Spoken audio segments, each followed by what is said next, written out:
लिखा है उसी प्रकार हम यहाँ पर 10 का बताएंगे, ठीक है। तो यहाँ पर देखिए सबसे पहले अगर हम संख्या को ध्यान से देखेंगे तो संख्या हमारे पास यहाँ पर छोटी संख्या है, ठीक है। तो यहाँ पर हम क्या करेंगे देखेंगे, जैसे अगर हम यहाँ पर 12 से 18 की ओर जाते हैं तो यहाँ पर कितना प्लस हो रहा है, तो यहाँ पर 12 में 6 प्लस करके बताया, ठीक है। 12 में कितना 6 प्लस करके बताया है। अगर हम सेम तरीके से 10 का बताते तो यहाँ पर हम क्या करेंगे, इसमें भी 6 प्लस कर लेंगे। जब हम 10 में 6 को प्लस करेंगे तो यहाँ पर क्या होना चाहिए, 16 होना चाहिए, लेकिन हमारे पास यहाँ पर ऑप्शन में नहीं दिया है तो ये ट्रिक यहाँ पर नहीं लगेगी, ठीक है। तो फिर यहाँ पर थोड़ा सा आप लॉजिक को समझिए। अगर हम यहाँ पर 12 का 2 गुना करते हैं तो 12 का 2 गुना कितना होता है, तो 12 का 2 गुना होता है 24, ठीक है। कितना होता है 24। अगर हम यहाँ पर क्या करते हैं 18 लाने के लिए क्या करेंगे, 12 का आधा करेंगे तो कितना होगा 6 हो जाएगा, और 6 को माइनस करेंगे तो हमारे पास यहाँ पर कितना आ जाएगा, तो हमारे पास यहाँ पर आ जाएगा 18, ठीक है। और यहाँ पर 18 दिया है। अब सेम तरीके से यहाँ पर हम 10 का बताते हैं तो यहाँ पर हम क्या करेंगे, सबसे पहले तो इस 10 का 2 गुना करेंगे सेम तरीके से। तो 10 का 2 गुना कितना होता है, तो 10 का 2 गुना होता है 20, ठीक है। और जैसे हमने यहाँ पर 12 का आधा करा था तो यहाँ पर भी हम 10 का आधा करके क्या करेंगे, माइनस कर लेंगे। तो 10 का आधा कितना होता है, 5 होता है, और इसको माइनस करेंगे तो हमारे पास यहाँ पर कितना हो जाएंगे, 15 हो जाएंगे, ठीक है। तो ऑप्शन में देखिए 15 कहाँ पर है, तो ऑप्शन नंबर हमें यहाँ पर सी में दिया है, तो ऑप्शन नंबर सी हमारा इस प्रश्न का सही जवाब होगा, ठीक है। तो 10 का संबंध किससे होगा, 15 से होगा, तो ऑप्शन नंबर सी हमारा इस प्रश्न का सही जवाब होगा। बस आप यहाँ पर लॉजिक को समझते हुए चलिए। अब चलिए हम बढ़ते हैं प्रश्न 2 पे। अब दूसरे नंबर का प्रश्न दिया है। अब प्रश्न कह रहा है कि दी गई श्रृंखला में प्रश्न चिन्ह के स्थान पर कौन सी संख्या आएगी। यानी हमें यहाँ पर एक श्रृंखला श्रेणी दी है और इसी में 2 हमें प्रश्नवाचक चिन्ह दिया है, यहाँ पर कौन सी संख्या आएगी ये हमें बताना है, ठीक है। तो देखिए जब भी हम श्रृंखला के प्रश्नों को सोल्व करते हैं तो सबसे पहले हम संख्या को ध्यान से देखते हैं कि संख्या कैसे लिखी है। क्या किसी का वर्ग लिखा है, या फिर किसी का घन लिखा है, या फिर सम संख्या लिखी है, या फिर विषम संख्या लिखी है, या फिर अभाज्य संख्या लिखी है, ठीक है। तो यहाँ पर अगर हम संख्या को देखेंगे तो आपको पता है दोनों संख्या एक साथ बढ़ रहे हैं, ठीक है। जैसे यहाँ पर 123 फिर 110 फिर 121 ठीक है, यानी कि 2 जोड़े में संख्या बन रही है, तो हमें भी यहाँ पर जोड़े में ही बताना है, ठीक है। तो यहाँ पर देखिए संख्या हमारी घटी है फिर बढ़ी है, तो जब संख्या घटती या बढ़ती है तो उस कंडीशन में हमें यहाँ पर क्या करना है, तो आपको पता है एक छोड़ के एक देखना है। तो यहाँ पर हम क्या करेंगे, इन जोड़ों को देखेंगे। जैसे यहाँ पर 123 से 123 के जोड़ों को देखेंगे तो यहाँ पर हमें 123 का जोड़ा है। अगर हम एक छोड़ के एक देखेंगे तो फिर हम इन 2 संख्याओं को देखेंगे। तो यहाँ पर इससे अगर हम यहाँ पर जाते हैं 121 की ओर, 123 से 121 की ओर जाते हैं तो यहाँ पर क्या हो रहा है, तो आपको होगा यहाँ पर -2 हो रहा है, ठीक है। अगर हम सेम तरीके से, ठीक है, सेम तरीके से यहाँ पर 110 जोड़े को भी देखेंगे और यहाँ पर हमें अगली संख्या बताना है एक छोड़ के एक, ठीक है। तो यहाँ पर भी क्या करेंगे, 110 से आगे जाएंगे। तो जैसे अगर यहाँ पर -2 हुआ तो यहाँ पर हम सेम तरीके से -2 को कर लेंगे। तो 110 में से 2 को माइनस करते तो आपको पता है यहाँ पर क्या होना चाहिए, तो आपको होगी 108 क्या होना चाहिए, 108 ठीक है, क्या होना चाहिए 108। तो ऑप्शन में देखिए 108 कहाँ पर है, तो ऑप्शन नंबर हमें यहाँ पर बी में दिया है, तो ऑप्शन नंबर बी हमारा इस प्रश्न का सही जवाब होगा, ठीक है। बस आप यहाँ पर लॉजिक को समझिए। अब चलिए हम बढ़ते हैं प्रश्न 3 पे। अब तीसरे नंबर का प्रश्न दिया है। अब प्रश्न कह रहा है कि निश्चित कूट भाषा में ब्रेन को YIZRM लिखा और कोच को X से L Z X से S लिखा जाता है, तो उसी कूट भाषा में एंट्री को किस प्रकार लिखा जाएगा, ये हमें प्रश्न पूछ रहा है, ठीक है। तो ये हमारा कोडिंग डिकोडिंग का प्रश्न है, और जब भी हम कोडिंग डिकोडिंग के प्रश्नों को सोल्व करते हैं सबसे पहले हम देखते हैं क्या लेटर का कूट लेटर ही दिया है, फिर संख्या दिया है, फिर चिन्ह दिया है। तो यहाँ पर हमें लेटर का कूट लेटर ही दिया है, ठीक है। यहाँ पर भी हमें लेटर का कोड लेटर ही दिया है। उस कंडीशन में हम क्या करते हैं, अल्फाबेट में या तो माइनस प्लस, या फिर हम क्या करते हैं विपरीत देखते हैं, या फिर हम क्रॉसिंग मेथड भी देखते हैं, ठीक है। तो यहाँ पर सबसे पहले हम एक एक को देखेंगे। तो अगर हम यहाँ पर बी से यहाँ पर वाई की ओर बढ़ते हैं, ठीक है, तो यहाँ पर बी से वाई मतलब आपको पता है बी का विपरीत क्या है, वाई है, तो यहाँ पर वाई दिया है। अब देखिए आर से हम आई को देखेंगे, तो आर का विपरीत आपको पता है आई होता है, और यहाँ पर आई दिया है। ए का विपरीत जेड होता है, जेड यहाँ पर दिया है। आई का विपरीत आर होता है, तो यहाँ पर आर दिया है। एन का विपरीत एम होता है, तो यहाँ पर एम दिया है। मतलब यहाँ पर कुड क्या बना है, इनका विपरीत बनाया, ठीक है। तो आपको अल्फाबेट में विपरीत भी याद होना चाहिए। अब देखिए उसके बाद अगर हम यहाँ पर कोच का सेम पता करते हैं, तो यहाँ पर देखिए सी का विपरीत एक्स है तो एक्स दिया है। ओ का विपरीत एल, यहाँ पर एल है तो एल भी दिया है। ए का विपरीत जेड है तो यहाँ पर जेड दिया है। सी का विपरीत एक्स है तो यहाँ पर एक्स दिया है, और एच का विपरीत एस है तो यहाँ पर एस भी दिया है। यानी हमें यहाँ पर लॉजिक क्या मिला, हमें यहाँ पर क्या करना, लेटर का विपरीत बताना है। अगर आपको विपरीत अभी तक याद नहीं है या विपरीत नहीं पता है तो आपको क्या करना है, ए से लेकर आपको क्या करना है यहाँ पर एम तक, ठीक है। ए से लेके एम तक आपको ABCD लिखना है, फिर आपको वहीं से नीचे से एन से लेके पीछे वापस से जेड तक लिखना है। तो ये एक दूसरे के जो भी आमने सामने होंगे वो सारे एक दूसरे के विपरीत हो जाएंगे, और आप इनको याद कर लेना, ठीक है। तो यहाँ पर देखिए सेम तरीके से इनका विपरीत पता करते हैं। तो सबसे पहले ई का, तो ई का विपरीत आपको पता है क्या होगा, वी होगा। उसके बाद एन का क्या हो जाएगा, तो एन का हो जाएगा एम। उसके बाद टी का क्या होगा, तो टी का होगा जी। उसके बाद आर का क्या होगा, तो आर का होगा आई। उसके बाद वाई का क्या होगा, तो वाई का होगा बी, ठीक है। तो ये ऑप्शन में देखिए, यहाँ पर अगर हम ऑप्शन में देखेंगे VMGIB, तो ऑप्शन नंबर हमें यहाँ पर डी में दिया है, तो ऑप्शन नंबर डी हमारा इस प्रश्न का सही जवाब होगा, ठीक है। आप हर प्रश्न में लॉजिक को समझते हुए चलिए। अब चलिए हम बढ़ते हैं प्रश्न 4 पे। अब 4 नंबर का प्रश्न दिया है। अब प्रश्न करें कि दिए गए 4 संख्या समूह में से तीन किसी तरह से संगत है और एक असंगत है, असंगत का चयन कीजिए। यानी हमारे पास यहाँ पर 4 विकल्प दिए, इनमें संख्या समूह है, ठीक है। इनमें से 3 किसी न किसी तरह से संगत है लेकिन एक असंगत है, उसी का हमें यहाँ पर क्या करना है, चयन करना है, ठीक है। सिंपल सी बात है कि 3 विकल्प एक जैसे लेकिन एक अलग है, उसका ही हमें यहाँ पर चयन करना है। तो यहाँ पर हमें संख्या दी है, ठीक है। तो संख्या में देखिए यहाँ पर पहली संख्या हमारी छोटी है और उससे दूसरी संख्या बड़ी है। यहाँ पर भी पहली संख्या छोटी, दूसरी संख्या बड़ी, तो इस कंडीशन में यहाँ पर क्या करेंगे, वर्ग या घन देखेंगे, ठीक है। तो यहाँ पर अगर देखेंगे तो यहाँ पर जो 361 है, ठीक है, ये क्या है, तो ये 19 का वर्ग है, ठीक है। उसके बाद अगर हम यहाँ पर यानी यहाँ पर 19 का वर्ग दिया है, अगर यहाँ पर 23 की बात करेंगे तो 23 का भी यहाँ पर वर्ग होना चाहिए, लेकिन 23 का वर्ग तो यहाँ पर 539 यानी कि 529 होता है, ठीक है। तो ये तो गलत है, ठीक है। यहाँ पर वर्ग नहीं है, यहाँ पर क्या है, तो यहाँ पर वर्ग नहीं है, यहाँ पर वर्ग है। फिर अगर हम यहाँ पर देखेंगे तो 28 का वर्ग 784, मतलब ये भी सही है, ठीक है। क्या है, तो ये भी सही है कि 28 का वर्ग 784 होता है, मतलब यहाँ पर भी इसका वर्ग दिया है। फिर हम यहाँ पर देखेंगे 17 का 289, मतलब ये भी इसका वर्ग दिया है, लेकिन यहाँ पर 23 का वर्ग 529 होता है, इसका वर्ग क्या होता है, 529 होता है, मतलब ये वर्ग दिया, यहाँ पर वर्ग दिया, लेकिन यहाँ पर नहीं दिया है। तो ऑप्शन बी हमारा इनसे अलग है, तो यही हमारा यहाँ पर क्या होगा, असंगत होगा, और ऑप्शन बी हमारा इस प्रश्न का सही जवाब हो जाएगा, ठीक है। अब चलिए हम बढ़ते हैं प्रश्न 5 पे। अब 5 नंबर का प्रश्न दिया है। अब प्रश्न करा कि निम्नलिखित में से कौन सा वेन आरेख निम्नलिखित वर्गों के बीच संबंध को सही ढंग से दर्शाता है, ठीक है। यानी हमें यहाँ पर 3 शब्द दिए, ठीक है, और इन शब्दों का कौन सा वेन आरेख जो कि सही ढंग से दर्शाता है ये हमें बताना है। तो देखिए हम क्या करते हैं, जब भी वेन डायग्राम के प्रश्नों को सोल्व करते हैं तो मैं आपको बताता हूँ कि सबसे पहले तो आपको क्या करना है, तीनों शब्दों को ध्यान से देखना है कि उनके बीच में आपस में कोई संबंध है या नहीं है। तो यहाँ पर आपको पता ईर्ष्या क्या है, भय क्या है और भावना क्या है, तो आप जानते हो, ठीक है। फिर आपको प्रश्नों को आसानी से सोल्व करने के लिए क्या करना है, एक एक शब्द का डायग्राम बनाना है। तो यहाँ पर हम क्या करते हैं, सबसे पहले मान लो ईर्ष्या का डायग्राम बना लेते हैं, ठीक है। तो यहाँ पर हमने क्या किया, ईर्ष्या का डायग्राम बना लिया, तो ये हमने उसका डायग्राम बना लिया। उसके बाद फिर हम यहाँ पर क्या करेंगे, दूसरे शब्द का बनाएंगे जो कि हमें यहाँ पर दिया है भय। अब भय का डायग्राम बनाने से पहले आपको ये देखना है कि आपने ईर्ष्या का डायग्राम बनाया कि इनका भय से कोई संबंध है या नहीं है। तो इन दोनों शब्दों का आपस में कोई संबंध नहीं है, क्योंकि ईर्ष्या अलग होती है और भय अलग होता है, ठीक है। ईर्ष्या मतलब क्या होता है, तो यानी कि हम किसी पे क्या करते हैं, जलन फील करते हैं, ठीक है। तो भय मतलब डर होता है और ईर्ष्या मतलब जलन होती है, मतलब अपन किसी पे क्या करते हैं, जलते हैं। तो ये दोनों का अलग अलग है, ठीक है। तो इनका डायग्राम कैसा बनेगा, दोनों का तो अलग अलग बन जाएगा। उसके बाद हम यहाँ पर क्या करेंगे, तीसरे शब्द का बनाएंगे जो कि हमें यहाँ पर दिया भावना। अब भावना का डायग्राम बनाने से पहले हम ये देखेंगे कि जो हमने यहाँ पर भय और ईर्ष्या का डायग्राम बनाया कि इनका भावना से कोई संबंध है या नहीं है। तो जो ईर्ष्या है, ठीक है, ईर्ष्या क्या है, तो ये हमारे एक जलन करने वाला, या अपन किसी पे जलन करते हैं तो ये भी एक क्या है, भावना के अंदर आता है। और भय भी एक डर है, तो ये भी एक भावना के अंदर आता है। तो दोनों की दोनों भावना के अंदर आएंगे। तो भावना का डायग्राम कैसा बनेगा, इनसे बाहर बनेगा, मतलब डायग्राम कैसा बनेगा, कुछ इस टाइप से बनेगा, ठीक है। तो ऑप्शन में देखिए, तो ऑप्शन नंबर हमें यहाँ पर ए में दिया है, तो ऑप्शन नंबर ए हमारा इस प्रश्न का सही जवाब हो जाएगा, ठीक है। तो अब हर प्रश्न को क्या करना है, आपको लॉजिक समझना है और प्रश्नों में वीडियो को रोककर सोल्व करने की भी कोशिश करना है, ठीक है। अब चलिए हम बढ़ते हैं प्रश्न 6 पे।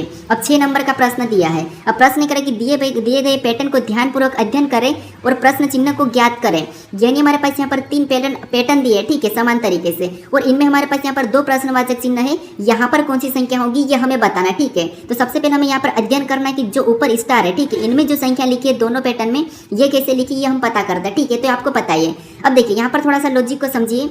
हम यहाँ पर क्या करेंगे, ऊपर वाली संख्या को लाने के लिए इन दो संख्याओं के साथ हमेशा कुछ करें कि हमें ऊपर वाली संख्या मिले, ठीक है। यहाँ पर देखिए सबसे पहले अगर हम देखेंगे तो यहाँ पर 12 से 1 की ओर जाएंगे तो छोटी संख्या है, 3 से इधर जाएंगे तो ये बड़ी हो गई। यानी इसका मतलब ये है कि इन संख्याओं को प्लस माइनस करके देखना पड़ेगा। अगर हम यहाँ पर देखिए 12 और 3 को आपस में जोड़ देते तो आपको पता है यहाँ पर कितने हो जाएंगे, 15। और ऊपर देखेंगे अगर हम यहाँ पर तो ये 15 ही दिख रहा है। यानी कि पहले अक्षर को यहाँ पर, पहले संख्या को यहाँ पर लिखा है, दूसरे को यहाँ पर लिखा। क्या ये सेम तरीके से दूसरे में देखेंगे तो दूसरे में देखिए अगर यहाँ पर भी सेम तरीके से जोड़ देंगे तो 12 9 कितने होते हैं, तो आप कहोगे 12 9 हमारे पास 21 होते हैं। कितने होते हैं, 21। और यहाँ पर भी पहली संख्या को यहाँ पर लिखा, दूसरी संख्या को यहाँ पर लिखा। यानी यहाँ पर हमारे पास देखिए जोड़ के जो संख्या आती है उनको क्या करना, ऊपर वाले स्टार में अलग अलग लिखना है, वैसे ही, ठीक है। तो सेम तरीके से यहाँ पर हम प्रश्नवाचक चिन्ह की जब की संख्या को बता देंगे। तो यहाँ पर हम क्या करेंगे, इसमें संख्या को सबसे पहले नीचे वाली संख्या को जोड़ देंगे। तो 14 8 कितने होते हैं, तो आप कहोगे 14 8 होते हैं 22। कितने होते हैं, 22 होते हैं, ठीक है। तो 14 8 कितने होते हैं, 22 होते हैं। और हम क्या करेंगे, इनको ऊपर उठा के लिख लेंगे। तो पहले स्टार में 2 होगा, दूसरे में भी 2 होगा। तो ऑप्शन में 2 2 देखिए, तो ऑप्शन नंबर हमें यहाँ पर ए में दिया है, तो ऑप्शन नंबर ए हमारा इस प्रश्न का सही जवाब होगा, ठीक है। ये पिछली एनटीपीसी में पूछा गया था प्रश्न, ठीक है। तो यहाँ पर बस प्रश्न के सोल्व करने के बस लॉजिक समझ दिए। अब चलिए हम बढ़ते हैं प्रश्न 7 पे। अब 7 नंबर का प्रश्न दिया है। अब प्रश्न कह रहा है कि एक ही पासे की 2 अवस्था दी गई है, संख्या 3 के विपरीत सतह पर क्या होगा, ये हमें प्रश्न पूछा है, ठीक है। अब ये हमारे पासे का प्रश्न है और मैं आपको बताया था कि जब भी आपको एक से अधिक पासा दिया जाता है तो वहां पर क्या करना है, कॉमन देखना है, ठीक है। तो मैं आपको बताया था कल के प्रैक्टिस सेट में। अब यहाँ पर अगर हम इन पासों में कॉमन देखते हैं तो हमें यहाँ पर दोनों पासों में कॉमन संख्या नहीं दिखाई दे रही, ठीक है। जब आपको दोनों पासों में कॉमन संख्या या चिन्ह नहीं दिखते, बाकी चिन्ह तो नहीं मिलेंगे लेकिन संख्या मिलेगी, तो आपको फिर यहाँ पर क्या करना है, आपको देखना होगा कि पासा मानक है या फिर सामान्य पासा है। अब मानक पासा कैसे देखते हैं, तो मानक पासा वो होता है जिसका योग कितना होता है, तो आप कहोगे जिसका योग 7 होता है वो क्या होता है, सामान्य होता है, और यहाँ पर 7 नहीं होता है वो मानक होता है, ठीक है। यानी कि जिसका आपस की दो फलों का योग अगर 7 नहीं हुआ वो मानक होगा, अगर 7 योग हो गया तो वो होगा सामान्य, ठीक है। वो कौन सा होगा, सामान्य होगा, ठीक है। तो अब देखिए यहाँ पर हम पासों में देखेंगे तो यहाँ पर देखिए इनमें आपस की दो फलों का योग कहीं से 7 हो रहा है क्या, तो आप कहोगे कहीं से भी हमारे पास यहाँ पर 7 नहीं हो रहा, ठीक है। यानी यहाँ पर भी 7 नहीं हुआ, इसमें भी देखेंगे तो यहाँ पर इधर जोड़ेंगे तो कितना हुआ, 9 हुआ, इधर जोड़ेंगे तो 11, इधर जोड़ेंगे तो 8, यानी दोनों में यहाँ पर 7 नहीं हुआ है, ठीक है। तो दोनों में 7 नहीं हुआ, इसका मतलब क्या है, ये एक मानक पासा, ठीक है। अब मानक पासा में हम क्या करते हैं, मानक पासा में किसी भी संख्या का विपरीत बताते हैं तो वहाँ पर क्या होता है, उस संख्या में हम क्या करते हैं, यानी कि उस संख्या को हम 7 में से घटा लेते हैं, ठीक है। तो मान लो मानक पासा में किसी संख्या का विपरीत बता रहे हैं, तो हम यहाँ पर मान लो किसका हमें 3 का पूछा, तो हम यहाँ पर 3 का बता रहे हैं, तो 3 को क्या करेंगे, 7 में से घटा लेंगे। तो जब हम 3 को 7 में से घटाएंगे तो कितना बचेगा, 4 बचेगा, ठीक है। तो 3 का विपरीत क्या निकला, 4। तो 4 ऑप्शन में देखिए तो ऑप्शन नंबर डी हमारे इस प्रश्न का सही जवाब हो जाएगा, ठीक है। अगर आपको मान लो इसी में 2 का विपरीत बताना है तो आपको क्या करना है, 7 में से 2 को घटा लेना है। तो जब हम 7 में से 2 को घटा लेंगे, ठीक है, 7 में से 2 को घटाएंगे तो कितना बचेगा, 5, मतलब यानी कि 2 का विपरीत क्या हो जाएगा, 5 हो जाएगा, ठीक है। तो मानक पासे में आपको क्या करना है, जब भी किसी का विपरीत बताना है तो वहां पर आपको 7 में से घटा लेना है। अगर सामान्य हुआ तो आपको हमेशा जो नहीं दिखाई दे रहा है वो आपको संभावना होगा, ठीक है। अब चलिए हम बढ़ते हैं प्रश्न 8 पे। अब 8 नंबर का प्रश्न दिया है। अब प्रश्न करें कि वर्ष 2024 में 52 सप्ताह और पी दिन थे तो पी का मान क्या होगा, ये हमें प्रश्न पूछ रहा है, ठीक है। ये कैलेंडर का प्रश्न है। अब देखिए ये प्रश्न पूछे गए, वो प्रश्न आपको मैं करवा रहा हूँ, बाकी मैं आपको जो कोड यूज करते हैं अपन वो भी मैं आपको बताऊंगा, ठीक है। तो यहाँ पर देखिए सबसे पहले हमें करा कि वर्ष 2024 में 52 सप्ताह और पी दिन थे तो पी का मान बताना, हमें यहाँ पर पी का मान बताना, ठीक है। तो यहाँ पर सबसे पहले आप 2024 को समझिए, जो 2024 है, ठीक है, ये क्या है, तो आप कहोगे ये एक लीप वर्ष है। क्या है, ये लीप वर्ष है। और आपको पता है लीप वर्ष में क्या होता है, 2 दिन एक्स्ट्रा बढ़ता है, ठीक है। क्या होता है, 2 दिन एक्स्ट्रा बढ़ता है, क्योंकि 52 सप्ताह तो होता है, ठीक है, 52 सप्ताह तो होता है प्लस 2 दिन भी होते हैं, ठीक है। 52 सप्ताह प्लस 2 दिन, तो पी का मान क्या हो जाएगा, 2 हो जाएगा, ठीक है। पी का मान क्या हो जाएगा, 2 हो जाएगा। तो ऑप्शन में देखेंगे तो ऑप्शन नंबर हमारा यहाँ पर कौन सा वाला, बी वाला सही जवाब होगा, ठीक है। अगर आपको यहाँ पर मान लो 2023 दिया जाता है, अगर 2023 दिया होता है तो फिर आपको यहाँ पर क्या होगा, तो फिर आपका यहाँ पर जवाब होगा 1, क्या होगा, 1 हो जाता है, ठीक है। क्योंकि लीप वर्ष में 2 बढ़ते हैं और सामान्य में 1 दिन बढ़ता है, ठीक है। तो यहाँ पर लीप वर्ष दिया था तो ऑप्शन नंबर बी हमारा इस प्रश्न का सही जवाब हो जाएगा, ठीक है। अब चलिए हम बढ़ते हैं प्रश्न 9 पे। अब 9 नंबर का प्रश्न दिया है। अब प्रश्न करा कि यदि आज मंगलवार है तो आज से 64वां दिन कौन सा होगा, ये पर हमें प्रश्न पूछ रहा है। अब देखिए मैं जितने भी प्रैक्टिस सेट आपको मैं यहाँ पर करवाऊंगा, कोई सी भी टाइप आपको रिपीट नहीं मिलेगी, हर प्रश्न आपको अलग टाइप से देखने को मिलेगा ताकि आपकी सारी टाइप रिविजन हो जाए, ठीक है। यानी कि सारी टाइप के प्रश्न आप सीख सको। तो यहाँ पर देखिए हमें यहाँ पर ये कह रहा है कि आज यदि आज मंगलवार है तो आज से 64वां दिन कौन सा होगा, वो हमें पूछ रहा है, ठीक है। तो यहाँ पर देखिए सबसे पहले हमें 64वां दिन निकालना, तो आपको पता है 64 में क्या करना है, 7 से भाग दे देना। क्यों 7 से भाग देना, क्योंकि हर एक हफ्ते में 7 दिन होते हैं, ठीक है। तो हम यहाँ पर 7 से काट लेंगे, तो 7 से काटेंगे तो कितनी बार में जाएगा, तो आप कहोगे 7 नाम 63, ठीक है। शेष कितना बचा, तो आप कहोगे 1 शेष बचा, 1 शेष बचा। तो इसको क्या करेंगे, यहाँ पर हमें यहाँ पर होगा कहा, तो यहाँ पर हम क्या करेंगे, इस मंगलवार में जोड़ देंगे। तो मंगलवार में एक दिन जोड़ेंगे तो आपको पता क्या हो जाएगा, तो आपको हो गए वेडनेसडे, ठीक है। क्या हो जाएगा, वेडनेसडे मतलब बुधवार होगा। तो बुधवार ऑप्शन में देखिए तो ऑप्शन नंबर हमें यहाँ पर सी में दिया है, तो ऑप्शन नंबर सी हमारा इस प्रश्न का सही जवाब हो जाएगा, ठीक है। अब चलिए हम बढ़ते हैं प्रश्न 10 पे। अब 10 नंबर का प्रश्न दिया है। अब प्रश्न करके भारत पश्चिम की ओर मुख करके खड़ा है, उसकी घड़ी में 2 बजे हैं, घंटे वाली सुई किस दिशा की ओर इंगित करेगी, ये हमें प्रश्न पूछ रहा है, ठीक है। यहाँ पर देखिए प्रश्न घड़ी का है लेकिन हमें यहाँ पर दिशा भी पता होना चाहिए। अब देखिए घड़ी के भी बहुत सारी टाइप है, मैं हर टाइप करवाऊंगा क्योंकि कल के प्रैक्टिस सेट में आपको पता है दूसरी टाइप थी जो कि घंटे और सुई की डिग्री, जो कितना डिग्री का कोण बनता है वो थी। आज की दूसरी टाइप है, ठीक है। तो यहाँ पर देखिए हमें यहाँ पर करा कि भारत पश्चिम की ओर मुख करके खड़ा था। यहाँ पर देखिए पहले दिशा को समझिए, एक हमारे ये प्लस का चिन्ह बना रहे, ठीक है।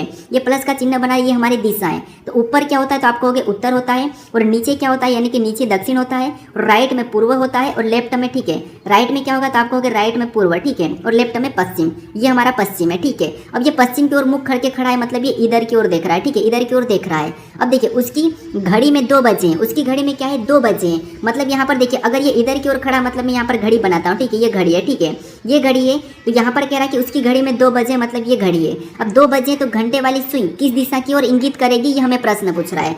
तो जब अगर हम देखिए मान लो अगर हम इधर घूम के टाइम देखेंगे तो हमेशा हम क्या करते हैं, 12 जो हमारे सामने होता है, इसका मतलब ये कि 12 यहाँ पर रहेगा, 12 वाला, उसके बाद ठीक है, तो 12 अगर यहाँ पर तो 1 2 यहाँ पर रहेगा, उसके बाद इधर 11 होगा, यहाँ पर 10 होगा, वैसे यहाँ पर 6 होगा, इधर 3 होगा, ये घड़ी है ठीक है। तो क्या यहाँ पर 2 बजी थी, कितनी 2 बजी थी, मतलब यानी घंटे की ये कि यहाँ पर घंटे वाली सुई इधर होगी और यहाँ पर 12 बजे मतलब ये मिनट वाले है ठीक है। तो हमें यहाँ पर पूछा कि घंटे वाली सुई किस दिशा की ओर इंगित करेगी, तो घंटे वाली सुई यहाँ पर आपको किस दिशा की ओर दिखाई दे रही है, तो यहाँ की जो बीच की दिशा है ठीक है, ये कौन सी, तो आपको होगी उत्तर पश्चिम में, तो उत्तर पश्चिम की ओर इंगित करेगी। तो ऑप्शन में देखेंगे उत्तर पश्चिम, तो ऑप्शन नंबर हमें यहाँ पर सी में दिया है, तो ऑप्शन नंबर सी हमारा इस प्रश्न का सही जवाब होगा।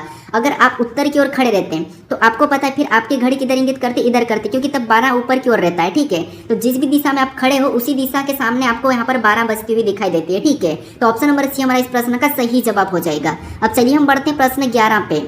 अब 11 नंबर का प्रश्न दिया है। अब प्रश्न कह रहा है कि CJHQ और W ने एक चुनाव लड़ा है और उसमें से प्रत्येक को अलग अलग संख्या में मत प्राप्त हुए, H को J से अधिक लेकिन W से कम मत प्राप्त हुए, W को केवल एक व्यक्ति से कम मत प्राप्त हुए, तो C को सबसे कम मत प्राप्त हुए, तो निम्न में से किसे सर्वाधिक मत प्राप्त हुए, ये हमें प्रश्न पूछ रहा है ठीक है। तो ये एक प्रकार का रैंकिंग वाला प्रश्न है ठीक है। कौन सा है, रैंकिंग वाला। अब देखिए सबसे पहले आपको यहाँ पर देखिए, जब भी आपको यहाँ पर देखिए कोई किसी का वजन हो या कम ज़्यादा का प्रश्न आए तो आपको यहाँ पर क्या करना है, जो मैं तरीका बता रहा हूँ उससे सोल्व करना है ठीक है। सबसे पहले प्रश्न को समझिए।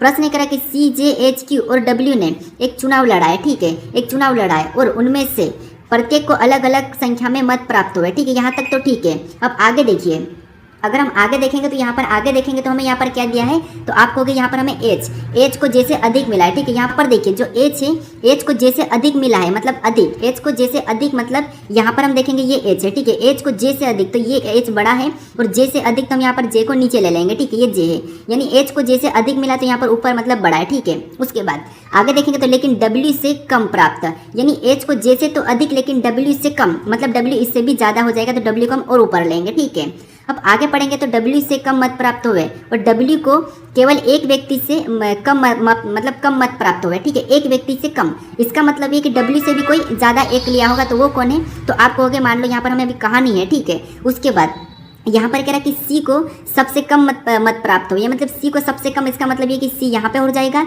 और एक व्यक्ति W से ज़्यादा, मतलब अब कौन बचा, तो हमारे पास Q बचा, तो Q यहाँ पर बड़ा हो जाएगा ठीक है, सबसे ज़्यादा Q हो जाएगा, तो ये हमारा Q होगा। अब देखिए एक बार प्रश्न को वापस से पढ़िए। CJHQ W ने एक चुनाव लड़ा और उनमें से प्रत्येक को अलग अलग मत संख्या, मतलब संख्या मिले ठीक है, मत मिले, उसमें से कह रहा है कि H को J से अधिक, क्या आपको यहाँ पर H को J से अधिक दिखाई दे रहा है, तो हाँ यहाँ पर H J से अधिक दिखाई दे रहा है। उसके बाद आगे प्रश्न कर कि लेकिन W से कम, H को J से अधिक लेकिन W से कम, हाँ यहाँ पर W से कम भी दिखाई दे रहा है। फिर आगे पढ़ेंगे तो यहाँ पर देखिए W को केवल एक व्यक्ति से अधिक, हाँ तो यहाँ पर W को केवल एक व्यक्ति से कम मिला, हाँ ठीक है, यहाँ पर केवल एक व्यक्ति से कम है तो ये भी सही है। फिर आगे देखेंगे C को सबसे कम मत प्राप्त हुआ, तो यहाँ पर C भी सबसे कम हमें यहाँ पर दिखाई दे रहा है, C सबसे कम है ठीक है। अब हमें यहाँ पर पूछ रहा है कि निम्न में से किसे सर्वाधिक मत प्राप्त हुए, तो निम्न में से किसे सर्वाधिक मत प्राप्त हुए, तो वो है Q को हुए, किसको हुए, Q को हुए। तो ऑप्शन में देखिए Q कहाँ पर है, तो ऑप्शन नंबर ए में दिया है, तो ऑप्शन नंबर ए हमारा इस प्रश्न का सही जवाब होगा ठीक है। तो आपको कम ज़्यादा वजन हो या कुछ भी हाइट का हो या फिर मत का हो, तो आपको क्या करना है, कुछ इस टाइप से प्रश्न को सोल्व करना है। अब चलिए हम बढ़ते हैं प्रश्न 12 पे। अब 12 नंबर का प्रश्न दिया है। अब प्रश्न करा कि यदि एक्स वाई की बहन है, जेड वाई की माँ है, ए जेड का पिता है और बी ए की माँ है, तो एक्स का ए से क्या संबंध है, ये हमें प्रश्न पूछ रहा है ठीक है। तो देखिए ये हमारा ब्लड रिलेशन का प्रश्न है और रक्त संबंध के प्रश्न को हम कैसे सोल्व करते हैं, थोड़ा सा बेसिक से समझिए। जैसे सबसे पहले मान लीजिए आप खुद हो ठीक है, ये आप खुद हो, और जब आप खुद हो ठीक है, अगर प्रश्न में कहा कि आपसे कोई बड़ा कहा, आपसे कोई बड़ा यानी कि आपका पिता का, तो आपका पिता को आप क्या करना है, ऊपर लिखना है क्योंकि वो आपसे बड़ा है। उसके बाद क्योंकि जनरेशन यहाँ पर जनरेशन काम करते, क्योंकि जहाँ आप जनरेशन में हो और आपका पिता का मतलब वो तो आपसे बड़ी जनरेशन का है, तो इसका मतलब उसको ऊपर लिखना है। फिर अगर आपका भाई का तो आपको आपकी जनरेशन का है तो आपको आपके साथ लिखना है, अगर आपकी बहन का तो उसको भी आपके साथ में ही लिखना है ठीक है। उसके बाद यहाँ पर अगर आपको बेटा का, आपका बेटा का, तो उसको आपको नीचे लिखना है क्योंकि वो आपकी छोटी जनरेशन का है। अगर आपकी दादी या दादा का तो फिर आपको उसके पापा से भी ऊपर लिखना है ठीक है, ये तरीका याद रखना। अब देखिए यहाँ पर हम देखेंगे तो प्रश्न करा कि यदि एक्स वाई की बहन है, अब यहाँ पर कह रहा है कि एक्स वाई की बहन है, तो यहाँ पर देखिए एक्स जो क्या है वाई की बहन है, तो यहाँ पर हम क्या करेंगे, एक्स वाई की बहन को बना लेते हैं। अब एक्स वाई की बहन है मतलब इसको माइनस लगा लेते हैं, माइनस मतलब लड़की ठीक है, यानी कि ये क्या है, महिला है, और जहाँ प्लस लगाएंगे वो पुरुष हो जाएगा। तो एक्स वाई की बहन है तो हमने यहाँ पर एक्स वाई की बहन बना लिया। उसके बाद अब आगे पढ़ेंगे तो जेद वाई की माँ है, जेद क्या है, तो जेद वाई की माँ है, वाई की माँ है मतलब कौन है, जेद। तो हम y को जहाँ पर z को कहाँ पर लिखेंगे, तो आप कहोगे y की माँ है मतलब ऊपर जाएगी, तो यहाँ पर हम ऊपर लिखेंगे, ठीक है। तो जो z है वो y की माँ है तो हम ऊपर लिखेंगे, तो यहाँ पर हम z को लिखेंगे और क्या है, माँ है, तो ये भी एक महिला है, तो यहाँ पर हम माइनस का चिन्ह लगा लेंगे। उसके बाद अब आगे प्रश्न क्या है कि ए z का पिता है, ए जो क्या है वो z का पिता है, ठीक है। तो यहाँ पर ए को और ऊपर लिखेंगे क्योंकि ये z का पिता ए है, तो ए को हम और ऊपर लिखेंगे, ठीक है। अब पिता है तो यहाँ पर ये क्या है, पुरुष है, तो हम प्लस लगा लेते हैं। अब उसके बाद अब आगे प्रश्न करेगी और बी ए की माँ है, अब बी क्या है, तो बी ए की माँ है, ठीक है।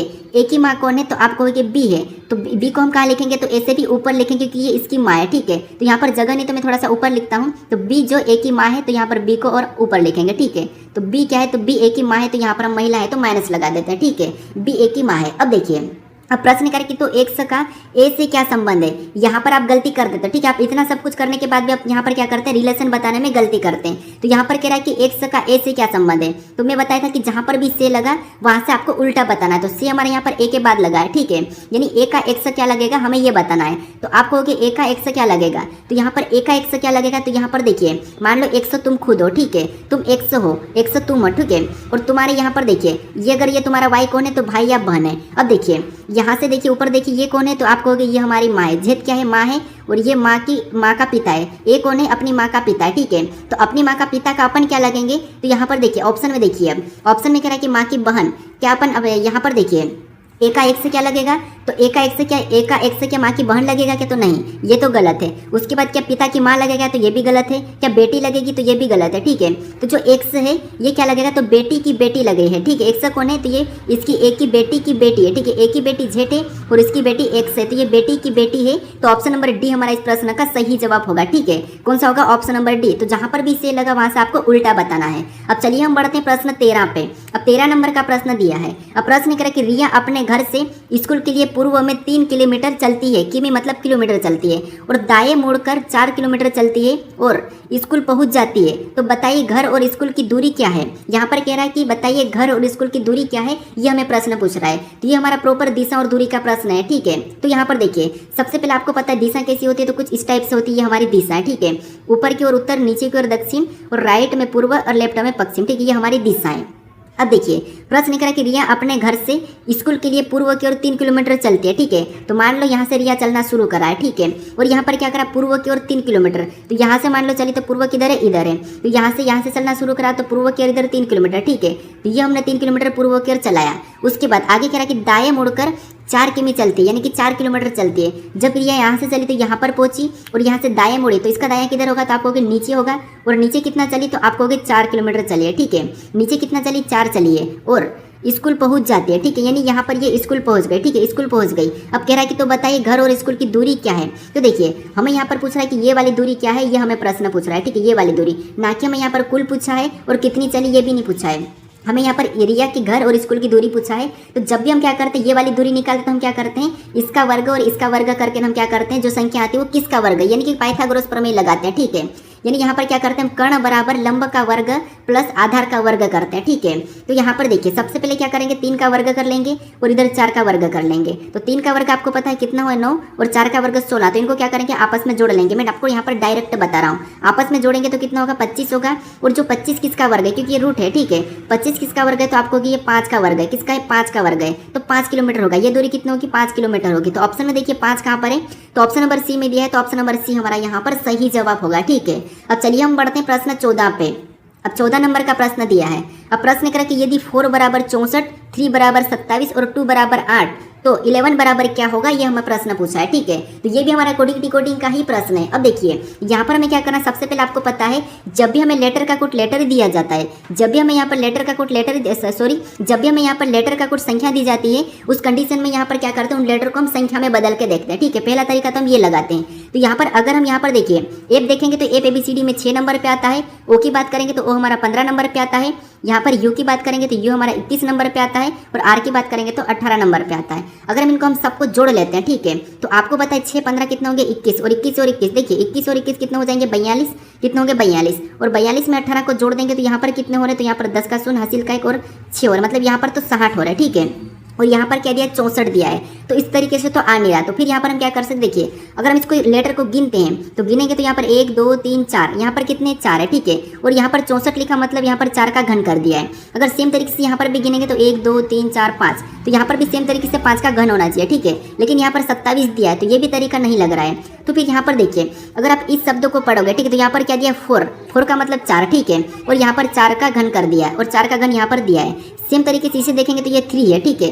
तो 3 का भी यहाँ पर क्या करेगा, घन करेंगे। तो 3 का घन कितना होता है, तो आपको 3 का घन 27 और 27 भी यहाँ पर दिया है। सेम तरीके से 2 का देखते हैं तो यहाँ पर 2 है, ठीक है।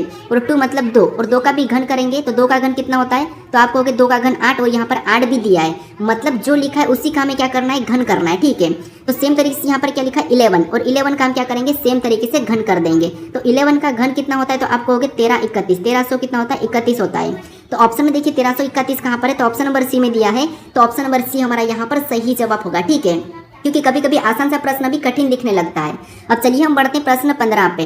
अब 15 नंबर का प्रश्न दिया है। अब प्रश्न कह रहा है कि ऐसी कितनी सम संख्या है जिनके ठीक बाद 3 के गुणज है, ठीक है। हमें यहाँ पर संख्या दी है, जो संख्या हमें यहाँ पर दी है, तो यहाँ पर कह रहा है कि ऐसी कितनी सम संख्याएं हैं जिनके ठीक बाद 3 के गुणज है, ठीक है। तो यहाँ पर हम देखते हैं कि कौन सी संख्या जो 3 के पहाड़े में आ रही लेकिन सम संख्या के ठीक बाद, ठीक है। तो यहाँ पर अगर हम 13 को देखेंगे तो ये हमारी सम संख्या नहीं ले। उसके बाद अगर हम 10 को देखेंगे तो ये हमारी सम संख्या तो है, लेकिन सम संख्या के बाद यहाँ पर 3 का गुणज नहीं है, ठीक है। ये हमारा 3 का गुणज नहीं है। फिर आगे देखेंगे तो 25 हमारी सम संख्या नहीं है, ठीक है। फिर और आगे देखेंगे तो 58 हमारी सम संख्या है, और 58 के बाद अगर हम अगली संख्या 3 का गुणज देखेंगे तो हाँ ये 3 का गुणज है, ठीक है। जो 63 ये 3 के गुणज है, मतलब 3 के पहाड़े में आ जाती है, 3 से कट जाती है, तो ये है, ठीक है। उसके बाद और हम यहाँ पर आगे देखेंगे तो 63 तो हमारी कौन सी 3 का गुणज है लेकिन सम नहीं है, तो यहाँ पर 94 को देखेंगे। अब 94 को देखेंगे तो 94 हमारी सम संख्या तो है, लेकिन इसके बाद अगली हमारी 3 का गुणज नहीं है, तो ये भी नहीं होगा, ठीक है। तो केवल हमें यहाँ पर एक ही संख्या मिली, वो क्या मिली 63। तो कितनी मिली, 1 मिली। तो ऑप्शन में देखिए 1 कहाँ पर है, तो ऑप्शन नंबर हमें यहाँ पर सी में दिया है। तो ऑप्शन नंबर सी हमारा इस प्रश्न का सही जवाब हो जाएगा, ठीक है। अब चलिए हम बढ़ते हैं प्रश्न 16 पे। अब 16 नंबर का प्रश्न दिया है। अब प्रश्न कह रहा है कि यदि Q का अर्थ प्लस और J का अर्थ गुणा और T का अर्थ माइनस और K का अर्थ भागित, तो निम्न का मान क्या होगा, ये हमें प्रश्न पूछ रहा है। ये हमारा गणितीय संक्रिया का प्रश्न है, मैथमेटिकल ऑपरेशन का, ठीक है। तो यहाँ पर हमें क्या करना है कि जो हमें यहाँ पर समीकरण दिए इनमें हमें यहाँ पर लेटर दिए, तो इन लेटर की जगह हमें क्या करना है, चिन्हों को रख के क्या करना है, बोर्ड मास रूल पे सोल्व करना है, ठीक है। तो यहाँ पर देखिए सबसे पहले हम यहाँ पर 52 को लिख लेते, तो ये हमने मान लो 52 को लिख लिया, ठीक है। उसके बाद हमें यहाँ पर क्या मिला, K मिला। तो K की जगह हम यहाँ पर क्या करेंगे, जो K का मान दिया है उसको रख लेंगे। तो यहाँ पर K का अर्थ क्या दिया है, तो आपको क्या भागित दिया है, तो यहाँ पर हम क्या करेंगे, भागित को रखेंगे और अगली संख्या 4 को लिख लेंगे, ठीक है। फिर हमें यहाँ पर Q दिया है और Q का अर्थ यहाँ पर क्या कहा, प्लस का है, तो यहाँ पर हम प्लस का चिन्ह रखेंगे और अगली संख्या 6 को वापस से लिख लेंगे। फिर हमें अगला J दिया है, ठीक है। और J का अर्थ यहाँ पर क्या कहा है, गुणा का है, तो यहाँ पर हम गुणे का चिन्ह लगाएंगे और अगली संख्या 12 को वापस से लिखेंगे। उसके बाद अगला हमें यहाँ पर T दिया है और T का अर्थ यहाँ पर क्या कहा, तो T का अर्थ हमें यहाँ पर माइनस का है, तो यहाँ पर माइनस लगा के अगली संख्या 8 को लिख लेंगे और बोर्ड मास रूल पे अब हम क्या करना है, इस समीकरण को सोल्व करना है, ठीक है। तो अब देखिए बोर्ड मास रूल पे सोल्व करते तो आपको पता है सबसे पहले हम भाग देते, फिर गुणा करते, फिर प्लस माइनस, अगर कोष्टक हो तो कोष्टक को भी सोल्व करते हैं, ठीक है। सबसे पहले तो यहाँ पर देखिए अगर हम भाग देंगे तो यहाँ पर कितनी बार में जा रहा है, तो आप कहोगे 4 एकम 4, 1 बचा 4 3 12, यानी कि 13 चौक 52, तो 13 बार में गया। उसके बाद हम प्लस का चिन्ह लगा लेंगे, उसके बाद यहाँ पर सीधे गुणा भी कर लेंगे, ठीक है। तो बारचिंग कितने होते हैं, तो आपको बारचिंग होते हैं 72, कितने होते हैं, बारचिंग 72 होते हैं, और -8 यहाँ पर उतार लेंगे, ठीक है। -8 हम ऊपर से उतार लेंगे। उसके बाद यहाँ पर हम प्लस कर लेते हैं, तो यहाँ पर अगर हम प्लस करेंगे तो आपको पता है 1 और 7 कितने होते हैं, 8 होते हैं, और यहाँ पर क्या हो जाएगा 2 और 3 कितने होंगे 5, यहाँ पर कितना हो रहा है 85 हो रहा है, कितना हो रहा है 85 हो रहा है। प्लस का है तो प्लस का ही रहेगा, ऊपर से -8 को उतार लेंगे, ठीक है। अब देखिए 85 में से हम क्या करेंगे, अब यहाँ पर क्या करेंगे, 8 को माइनस करेंगे, तो आपको पता है बराबर कितना होगा, तो यहाँ पर होगा 77, कितना होगा 77, 77। तो ऑप्शन में देखिए 77 कहाँ पर है, तो ऑप्शन नंबर हमारे यहाँ पर डी में दिया है, तो ऑप्शन नंबर डी हमारा इस प्रश्न का सही जवाब हो जाएगा, ठीक है। अब चलिए हम बढ़ते हैं प्रश्न 17 पे। अब 17 नंबर का प्रश्न दिया है। अब प्रश्न करें कि निम्नलिखित में से समानता ज्ञात करें, यानी हमारे पास यहाँ पर 4 नाम दिए हैं, ठीक है। इनमें से हमें यहाँ पर समानता ज्ञात करना है। अब समानता मतलब ये है कि चारों की समानता क्या है, तो ये हम ऑप्शन से निकालेंगे। अब आपको यहाँ पर पता है कि गिद्ध क्या होता है, पतंग क्या होती है, चमगादड़ क्या है, चमगादड़ क्या है, फिर उल्लू क्या है, आप तो सभी के बारे में जानते हो। अब हमें यहाँ पर समानता कहाँ है, हमें यहाँ पर कोई अलग नहीं बताना है, असंगत नहीं बताना है, हमें यहाँ पर समानता ज्ञात करना है, ठीक है। तो यहाँ पर देखिए अगर हम ऑप्शन ए में देखेंगे तो ऑप्शन ए करा कि ये सभी रात्रि में उड़ने वाले पक्षी है। क्या आपको पता है, हाँ ठीक है, पतंग को हम रात में या दिन में उड़ा सकते हैं, ये उड़ने वाला है। क्या गिद्ध रात में उड़ता है क्या, नहीं, ये तो दिन में भी उड़ सकता है। चमगादड़ भी ठीक है, दिन में भी उड़ता है। उल्लू भी दिन में उड़ता है, इसका मतलब ये गलत है, ठीक है। अब हम यहाँ पर दूसरे को देखेंगे। ऑप्शन बी कह रहा है कि ये सभी स्तनधारी है, तो ये तो गलत है क्योंकि यहाँ पर पतंग भी है, तो सभी स्तनधारी नहीं है क्योंकि पतंग हमारी कोई ऐसी स्तनधारी या कोई जंतु नहीं है, तो इसीलिए पक्षी भी नहीं है, तो ये भी नहीं होगा। फिर हम ऑप्शन सी को देखेंगे, तो ये सभी उड़ सकते हैं। हाँ, ये बात सही कि ये सभी उड़ सकते हैं, ठीक है, तो ये तो हमें यहाँ पर सही कह रहा है। ऑप्शन डी को देखेंगे तो कोई समानता नहीं है, तो ये तो गलत भाई, समानता तो है, तो इसलिए ये भी गलत है। ऑप्शन नंबर हमारे यहाँ पर कौन सा वाला, तो सी वाला सही जवाब होगा, ठीक है। कौन सा, ऑप्शन नंबर सी हमारा इस प्रश्न का सही जवाब हो जाएगा। अब चलिए हम बढ़ते हैं प्रश्न 18 पे। अब 18 नंबर का प्रश्न दिया है। अब प्रश्न करें कि दिए गए चित्र में ऐसे कितने व्यक्ति हैं जो कलाकार और कवि नहीं है लेकिन केवल अध्यापक है, ठीक है। इस चित्र को हमें अध्ययन करना है और यहाँ पर बताना है कि ऐसे कितने व्यक्ति जो कलाकार और कवि नहीं है लेकिन केवल अध्यापक है, ठीक है। तो यहाँ पर देखिए, सबसे पहले अगर हम यहाँ पर देखेंगे तो जो मैं यहाँ पर वृत्त जैसा दिखाई दे रहा है वर्ग टाइप का, ठीक है, ये वाला, इसके अंदर जितनी भी संख्या वो सभी की सभी अपने आप में क्या है, तो वो है कवि है, ठीक है। फिर यहाँ पर जो हमें त्रिभुज प्रकार का दिखाई दे रहा है आकार का, इसमें जितनी भी संख्या है वो सभी की सभी क्या है, तो आप कहोगे इसमें जितनी भी संख्या है वो सभी की सभी क्या है, तो वो है कलाकार है, ठीक है। वो सभी की सभी अपने आप में कलाकार है, तो हमें यहाँ पर ना तो कवि को लेना है और ना ही हमें यहाँ पर कलाकार को लेना है, ठीक है, दोनों को लेना ही नहीं है। तो इसके अंदर जैसे 8 को भी हटा लेंगे, 6 को भी, 9 को भी, 16 को भी, 19 को भी, 7 को भी, 11 को भी, 5 को भी, क्योंकि ये तो इनके अंदर है और इनका हमें यहाँ पर नहीं कहा है। अब हमें यहाँ पर क्या है कि केवल अध्यापक हो, तो हमें यहाँ पर 2 संख्या दिखाई दे रही है, तो यहाँ पर 15 और हम क्या करेंगे 12 को यहाँ पर प्लस कर लेंगे, तो 15 12 कितने होते हैं, तो आप कहोगे 27 होते हैं। कितने होते हैं, 27 होते हैं। तो ऑप्शन में 27 देखेंगे तो ऑप्शन नंबर डी में दिया है, तो ऑप्शन नंबर डी हमारा इस प्रश्न का सही जवाब हो जाएगा, ठीक है। बस हमें यहाँ पर क्या करना है, इस आकृति का अध्ययन करना है। जब भी आपको ऐसा प्रश्न मिले तो आपको यहाँ पर क्या करना है, आकृति का अध्ययन करके सही जवाब बताना, ठीक है, जैसा प्रश्न कहा वैसा। अब चलिए हम बढ़ते हैं प्रश्न 19 पे। अब 19 नंबर का प्रश्न दिया है। अब ये प्रश्न हमारा कथन निष्कर्ष का है, यानी यहाँ पर हमारा कौन सा है, तो न्याय निगमन का है, ठीक है। यहाँ पर आपको डायग्राम बना के समझना। इसके 3 टाइप होते हैं, 3 प्रकार के प्रश्न, 3 चैप्टर होते हैं। मैं तीनों करवाऊंगा ताकि आपको पता है कि ग्रुप डी और एनटीपीसी और आरपीएफ कांस्टेबल में एक प्रश्न तो पूछा ही जाता है, कम से कम 2 तो पूछते हैं, ठीक है। तो यहाँ पर देखिए, सबसे पहले कथन को समझेंगे। तो कथन कह रहा है कि यहाँ पर सभी वृक्ष वन है, यानी जितने भी वृक्ष है, तो वृक्ष का मैं यहाँ पर वी लेता हूँ, और जितने भी वृक्ष है, ठीक है, जितने भी वृक्ष है वो सभी की सभी क्या है, तो वो वन है, ठीक है। यानी जितने भी वृक्ष है, ठीक है, जितने भी वृक्ष सभी की सभी वन है। तो यहाँ पर क्या करूँगा, मैं वन के अंदर बना लूंगा, ठीक है। तो ये जो क्या वन है, तो यहाँ पर हम क्या करता हूँ, वन को यहाँ पर लिख लेता हूँ, ठीक है। इसके बाद जितने भी वृक्ष है वो सभी की सभी क्या है, तो आपको सभी की सभी वन है, ठीक है, वो सभी की सभी क्या है, वन है।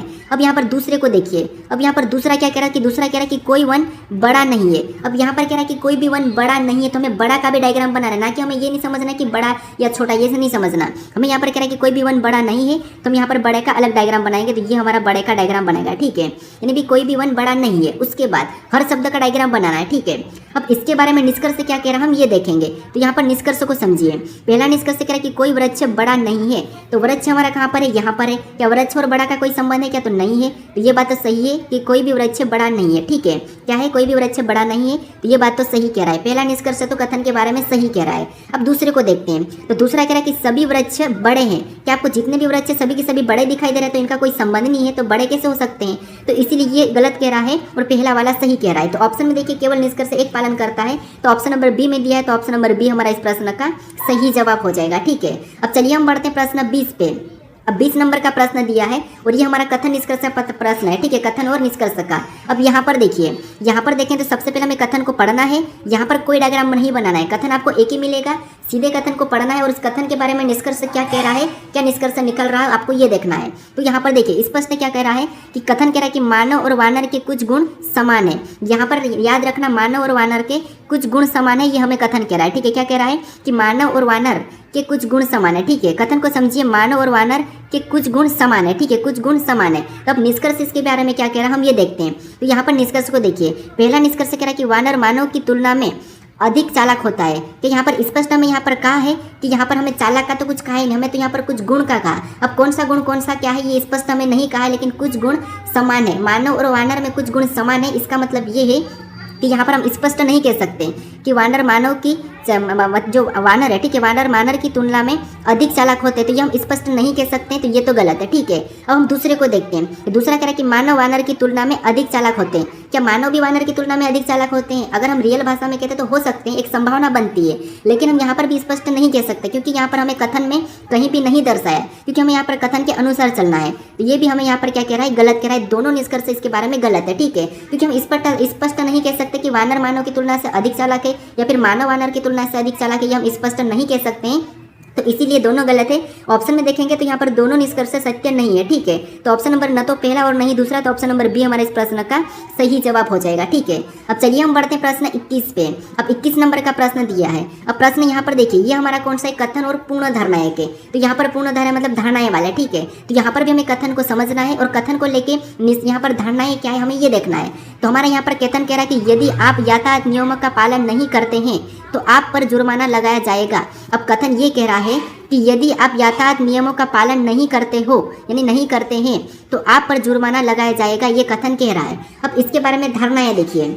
अब धारणाएं पहली क्या कह रही है, अब पहली धारणा यहाँ पर हमें कह रही है कि लोग जुर्माना से बचने के लिए नियमों का पालन करना शुरू कर सकते हैं। हाँ, ये बात सही है। अब कथन कह रहा है कि यदि आप यातायात नियमों का पालन नहीं करते हो तो आप पर जुर्माना लगाया जाएगा। तब जुर्माना से बचने के लिए नियमों का पालन करना शुरू कर सकते हैं जो लोग हैं, और जुर्माना से बचने के लिए नियमों का पालन शुरू कर देंगे, ठीक है। तो पहला वाला तो सही है कि हाँ कर देंगे, क्योंकि इनको यहाँ पर क्या करना है, जुर्माना की धारणाएं में हमें क्या करना है, नियम सच पे चलना है। उसके बाद अब यहाँ पर दूसरा करें कि ट्रैफिक नियमों, यानी कि ट्रैफिक नियम लोगों की सुरक्षा के लिए है। क्या ये ट्रैफिक नियम लोगों की सुरक्षा के लिए है? तो आपको ऐसा तो कुछ नहीं, क्योंकि जो यातायात नियम है ये लोगों की सुरक्षा के लिए नहीं है, स्पष्ट से यहाँ पर सुरक्षा के लिए नहीं है, तो इसीलिए यहाँ पर ये गलत है, ठीक है। पहला यहाँ पर सही जवाब होगा, दूसरा वाला क्या होगा, गलत होगा। तो पहली धारणा सही है, तो ऑप्शन में देखेंगे तो केवल एक निहित है, तो ऑप्शन नंबर ए हमारे इस प्रश्न का सही जवाब हो जाएगा, ठीक है। अब चलिए हम बढ़ते हैं प्रश्न 22 पे। अब 22 नंबर का प्रश्न दिया है। अब प्रश्न करें कि प्रश्न आकृति में दी गई आकृतियों से कौन से उत्तर आकृति बनाई जा सकती है। यानी मैं यहाँ पर एक प्रश्न आकृति दी है और इस आकृति के अंदर जो चित्र दिए हैं इनसे कौन सी उत्तर आकृति बनाई जा सकती है, ये हमें प्रश्न पूछ रहा है, ठीक है। तो यहाँ पर देखिए, सबसे पहले हम इस आकृति में देखेंगे तो ऑप्शन में देखेंगे जो यहाँ पर पहली आकृति है, ठीक है। पहली आकृति हमारी यहाँ से ये बनती हुई दिखाई दे रही है, ठीक है, एक तो बन रही है। अगर हम दूसरी की बात करेंगे तो दूसरा त्रिभुज हमारा इस प्रकार का यहाँ पर भी बन रहा है। तीसरी की बात करेंगे तो तीसरा भी हमारे यहाँ से बना और चौथा हमारा यहाँ पर गोल, यानी कि सारा के सारा में ऑप्शन ए में मिल चुका है, ठीक है। ऑप्शन बी की बात करेंगे तो यहाँ पर हमारे पास यहाँ पर ये वाली आकृति ऑप्शन बी में नहीं है, ऑप्शन सी में भी नहीं है, तो ऑप्शन बी नहीं होगा, सी में भी नहीं है। अगर डी की बात करें तो ऑप्शन डी में भी हमें यहाँ पर ये वाली आकृति नहीं दिखाई दे रही है, ठीक है। लेकिन जो ऑप्शन ए है इसमें सारी बनती हुई दिखाई दे रही है, तो ऑप्शन नंबर ए हमारा इस प्रश्न का सही जवाब हो जाएगा, ठीक है। कौन सा होगा, ऑप्शन नंबर बी। जो आपको यहाँ पर चार आकृति है वो आपको यहाँ पर बनती हुई दिखाई देना है, ठीक है। अब चलिए हम बढ़ते प्रश्न 23 पे। अब 23 नंबर का प्रश्न दिया है। अब प्रश्न करें कि नीचे दी गई आकृति का जल दर्पण प्रतिबिंब चुने, यानी इस आकृति का जल दर्पण प्रतिबिंब क्या होगा ये हमें बताना है, ठीक है। तो यहाँ पर देखिए, सबसे पहले हम यहाँ पर क्या करेंगे, आकृति में हमें कोई भी स्पष्ट रेखा नहीं दी और यहाँ पर हमें कहा कि जल दर्पण चुनिए। तो जल दर्पण आपको पता हम क्या करते हैं, इस प्रकार का रहता है और इसकी छाया नीचे की ओर बनती है, ठीक है। जब भी आप पानी में झाँकोगे तो आपका सिर नीचे की ओर चले जाएगा और पेन से आकृति, पैर से आकृति बनती हुई दिखाई देती है, ठीक है। तो यहाँ पर हमें क्या करना है, यहाँ पर नीचे की ओर इसकी प्रतिबिंब बताना है, ठीक है। क्या करना है, नीचे की ओर बताना है। तो देखिए, नीचे की ओर बताएंगे तो ये वाला जो हिस्सा है वो नीचे आ जाएगा, तो नीचे सीधे इस कोने पे आ जाएगा, ठीक है। इस कोने पे आ जाएगा तो यहाँ पर देखेंगे तो ये बात तो सही है कि यहाँ पर सही है, मतलब ऑप्शन है, ठीक है। यहाँ पर ये वाला आया मतलब गलत है, यहाँ पर भी ये वाला आया गलत है, यहाँ पर इधर वाला ये वाला है तो ये भी गलत है। तो हमारा ऑप्शन नंबर यहाँ पर भी क्या हो जाएगा, सही जवाब होगा, ठीक है। कौन सा, ऑप्शन नंबर ए हमारा इस प्रश्न का सही जवाब होगा। ये वाला ऊपर चले जाएगा, ठीक है, और ये निशान भी ऊपर चले जाएगा तो वो यहाँ पर हमें दिखाई दे रहा है। तो ऑप्शन नंबर ए हमारा इस प्रश्न का सही जवाब हो जाएगा। अब चलिए हम बढ़ते हैं प्रश्न 24 पे। अब 24 नंबर का प्रश्न दिया है। अब प्रश्न करें कि एक घनाभ में कितनी सीधी रेखाएं होती है। हमें यहाँ पर घनाभ नहीं दिया है, हमें सीधे पूछा है कि एक घनाभ में कितनी सीधी रेखाएं होती है। तो सबसे पहले आपको यहाँ पर घनाभ बनाना है, ठीक है। तो यहाँ पर अगर हम घनाभ बनाते हैं तो ये हमने क्या करा, एक घनाभ बना रहा है, ठीक है। ये मैं एक घनाभ बना रहा हूँ और इस घनाभ में कितनी सीधी रेखाएं होती है हमें ये देखना है, ठीक है। तो यहाँ पर अगर हम घनाभ की बात करें तो आपको यहाँ पर एक घनाभ दिखाई दे रहा होगा, ठीक है। अब यहाँ पर कितनी सीधी रेखाएं होती है, तो एक तो ये ऐसा हमारा यहाँ पर एक घनाभ बनता हुआ दिखाई दे रहा होगा, ठीक है। आपको एक घनाभ यहाँ पर बनता हुआ दिखाई दे रहा होगा, तो ये हमने एक घनाभ बनाया, ठीक है। यहाँ पर क्या करा, हमने यहाँ पर एक घनाभ बना लिया। आपको यहाँ पर घनाभ बनता हुआ दिखाई दिया होगा कि ये हमने क्या करा, घनाभ बना लिया। अब देखिए, यहाँ पर कह रहा है कि एक घनाभ में कितनी सीधी रेखाएं होती है, ठीक है, कितनी सीधी रेखाएं होती है। तो ये हमने प्रॉपर एक घनाभ बना दिया, घनाभ ऐसा ही होता है, ठीक है। अब देखिए, यहाँ पर रेखा को गिनेंगे तो सीधी रेखाएं कितनी होती है, तो एक तो यहाँ पर एक ये हो गई, ये हमारी दूसरी हो गई, ये हमारी तीसरी हो गई, ये हमारी चौथी हो गई। उसके बाद ये हमारी पाँचवीं हो गई, ये हमारी छठी हो गई, ये हमारी सातवीं, यहाँ से हमारी आठवीं, ये हमारी नौवीं, ये हमारी 10वीं, ये हमारी 11वीं और ये हमारी 12वीं। यानी इस घनाभ को बनाने के लिए कितनी सीधी रेखा की जरूरत पड़ती है, तो वो 12 की पड़ती है। तो ऑप्शन में देखिए 12 कहाँ पर है, तो ऑप्शन नंबर सी में दिया है, तो ऑप्शन नंबर सी हमारा इस प्रश्न का सही जवाब हो जाएगा, ठीक है। अब चलिए हम बढ़ते हैं प्रश्न 25 पे। अब 25 नंबर का प्रश्न दिया है। अब प्रश्न यहाँ पर देखिए, कथन दिया है और यहाँ पर हमें निष्कर्ष दिया है। तो जो कथन में हमें लेटर दिया है और यहाँ पर हमें जो निशान दिया है, इनका मतलब देखिए, कल का जो हमारा 25 नंबर का प्रश्न है वहाँ पर थोड़ा सा मिस्टेक हो गया था। वहाँ पर जो एन था, ठीक है, एन उससे छोटा था, लेकिन आपको मैं वहाँ पर मतलब आई से एन छोटा था, यानी कि आई छोटा था, तो मैं वहाँ पर क्या करा था, बड़ा बता दिया था। तो उस प्रश्न को आप थोड़ा सा सही कर लीजिए, ठीक है। अब यहाँ पर थोड़ा सा प्रॉपर समझिए। यहाँ पर देखिए, सबसे पहले जो निशान है इसका मतलब समझिए। इसका मतलब ये कि जिसके तरफ मुंह खुला मतलब वो उससे बड़ा। अब यहाँ पर भी इसके तरफ मुंह खुला तो वो उससे बड़ा हो जाएगा, ठीक है। इन दोनों में हमें रिलेशन पता करते हुए इसको सोल्व करना है। अब आपको पता है एक ऐसा भी प्रश्न आता है जिसके नीचे एक एक लाइन भी लिखी हुई रहती है, मतलब बनी हुई रहती है कुछ इस टाइप से। वो भी मैं आपको अगले प्रैक्टिस सेट में बता दूंगा कि उनको कैसे सोल्व करना है, ठीक है, क्योंकि हर टाइप आपको बताऊंगा। अब यहाँ पर देखिए, अगर हम यहाँ पर देखते तो आपको पता है जैसे यहाँ पर पी और 2 में देखेंगे तो यहाँ पर मुंह किसके तरफ खुला, तो आपको क्यू के तरफ खुला है, मतलब पी से क्यू बड़ा है। पी से क्या है, तो आपको पी से क्यू बड़ा है, ठीक है। तो यहाँ पर हम बनाएंगे कि पी से क्यू क्या है, बड़ा है। तो पी से क्यू बड़ा है तो यहाँ पर हम क्यू को ऊपर बनाएंगे, ठीक है। तो ये पी क्यू से बड़ा है, यहाँ पर क्यू क्या है, पी से बड़ा है, ठीक है। उसके बाद हम यहाँ पर क्यू और आर के देखेंगे। तो यहाँ पर देखिए, यहाँ पर मुंह किसके तरफ खुला है, तो यहाँ पर क्यू के तरफ खुला है, मतलब आर से बड़ा कौन हो जाएगा, तो आपको क्यू हो जाएगा। आर से बड़ा अगर क्यू है मतलब आर इसके बराबर में हो जाएगा, यानी कि इसके नीचे होगा, मतलब क्यू से छोटा ही है, ठीक है। इसके बराबर में है मान लो, लेकिन क्यू से छोटा है। उसके बाद और आर और एस में देखेंगे तो आपको पता है यहाँ पर बराबर का है, तो बराबर का मतलब बराबर ही होगा। तो आर और एस तो यहाँ पर क्या हो जाएंगे, बराबर हो जाएंगे, ठीक है। उसके बाद एस और एम में देखेंगे तो यहाँ पर किसकी तरफ मुंह खुला है, तो आपको यहाँ पर एम की तरफ मुंह खुला है। इसका मतलब ये है कि एस से बड़ा कौन है, एम है। तो यहाँ पर एम को क्या करेंगे, बड़ा है तो ऊपर बनाएंगे, ठीक है, बड़ा है तो ऊपर बनाएंगे। उसके बाद और हम यहाँ पर एम और एन में देखेंगे तो यहाँ पर मुंह किसके तरफ खुला है, आपको क्या करना है, दो दो जोड़े में चलना है, ठीक है। तो यहाँ पर किसके तरफ मुंह में चला है, मतलब किसके तरफ मुंह खुला है, तो आपको यहाँ पर एम की तरफ मुंह खुला है। तो यहाँ पर एम एन से बड़ा हो जाएगा, एम जगह है एन से बड़ा होगा, मतलब जो एन है वो भी इससे नीचे हो जाएगा, ठीक है। इससे छोटा होगा तो एन हम यहाँ पर बना सकते हैं। अब ये हम बराबर भी कह सकते हैं या इनसे नीचे भी हो सकता है, ठीक है, या इनसे ये नीचे भी हो सकता है या इनके बराबर भी हो सकता है। ये जो हमने यहाँ पर बनाया है ये इनके नीचे भी हो सकता है या इनके बराबर में भी हो सकता है, ठीक है। अब यहाँ पर इसके बारे में निष्कर्ष देखिए, निष्कर्ष क्या बता रहा है। तो जो पहला निष्कर्ष कह रहा है कि यहाँ पर मुंह किसके तरफ खुला है, तो आपको इन दोनों में मुंह खुला है पी की तरफ, यानी यहाँ पर कह रहा है कि जो पी है वो एस से बड़ा है। क्या यहाँ पर पी एस से बड़ा दिखाई दे रहा है, तो आप कहोगे नहीं, यहाँ पर पी और एस तो लगभग संभावना में बराबर है, ठीक है, क्योंकि अगर हम यहाँ पर मानेंगे तो लगभग हम यहाँ पर बराबर में मानेंगे, तो ये तो गलत है, ये पी इससे बड़ा नहीं है, तो ये हमें गलत है, ठीक है। उसके बाद दूसरे को देखिए, अब दूसरा कह रहा है कि आर और इनमें देखेंगे तो मुंह किसके तरफ खुला है, तो आप कहोगे यहाँ पर हमारा एन की तरफ खुला है। क्या आर से एन बड़ा है क्या, तो यहाँ पर देखिए आर से हमें एन बड़ा दिखाई दे रहा है, तो आप कहोगे नहीं, यहाँ पर भी हमें आर से एन बड़ा नहीं दिखाई दे रहा है, वो भी बराबर में ही दिखाई दे रहा है। तो ये भी दोनों मतलब गलत है, ठीक है। यानी यहाँ पर दोनों की दोनों निष्कर्ष क्या है, गलत है, मतलब दोनों ही सत्य नहीं है। तो ऑप्शन नंबर सी हमारा इस प्रश्न का सही जवाब होगा।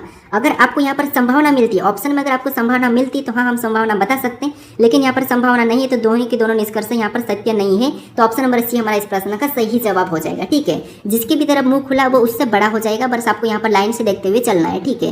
अब चलिए हम बढ़ते हैं प्रश्न 26 की ओर, जो कि आपके लिए टेस्ट क्वेश्चन है, ठीक है। यहाँ पर आपका ये कौन सा है, तो टेस्ट क्वेश्चन है। तो यहाँ पर क्वेश्चन क्या कह रहा है, देखिए हमारा क्वेश्चन कह रहा है कि दी गई श्रृंखला में अगली संख्या ज्ञात करें। यानी आपको यहाँ पर एक श्रृंखला दी है और इसी में एक प्रश्नवाचक चिन्ह दिया है, यहाँ पर कौन सी संख्या होगी ये आपको बताना है, ठीक है। तो इसका सही जवाब क्या है ये आप मुझे कमेंट करके बताइए। अगर आप इस चैनल को अभी तक सब्सक्राइब नहीं करें तो इस चैनल को जरूर सब्सक्राइब कर लीजिए। अगर आप इससे पहले वाले वीडियो को नहीं देखो तो यहाँ पर क्लिक करके उस वीडियो को भी देख लीजिए, ठीक है, जो कि प्रैक्टिस सेट 1 था, और अपने दोस्तों तक भी इस वीडियो को शेयर कर दीजिए। अब चलिए हम मिलते हैं नेक्स्ट वीडियो में।